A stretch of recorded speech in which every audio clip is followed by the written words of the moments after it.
بسم اللہ الرحمن الرحیم۔ السلام علیکم۔ اگر آپ میرے چینل پر نیو ہیں یا میرے چینل کو سبسکرائب نہیں کیا تو پلیز میرے چینل کو سبسکرائب کر دیں۔ حکیم لقمان کے دودھ گرم کرنے کے پہچان کے طریقے۔ جو دودھ گرم کر کے پیتا ہے تو سمجھ جاؤ اس کی ہڈیاں اونٹ سے بھی زیادہ مضبوط ہے۔ جو الائچی والا دودھ پیتا ہے تو سمجھ جائیں اس کی موت کسی لا علاج بیماری کی وجہ سے نہیں ہوگی۔ جو ہلدی والا دودھ پیتا ہے تو سمجھ جاؤ اس پر سانپ اور بچھو کا زہر اثر نہیں کرے گا۔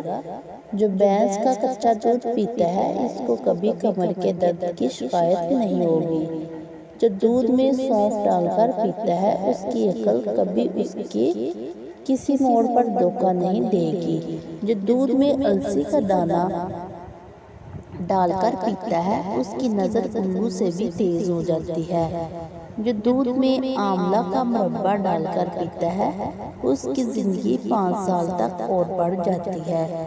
جو دودھ میں گاجر ڈال کر پیتا ہے اس کے چہرے کی جلد 90 سال تک کبھی پھٹے نہیں سکتی۔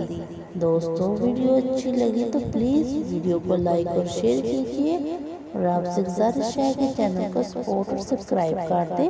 پلیز آپ میری ہیلپ کریں، اللہ آپ کی پریشانیاں مصیبتیں اور مشکلات حل کرے اور میرے چینل کو سپورٹ اور سبسکرائب کر دیں۔ شکریہ۔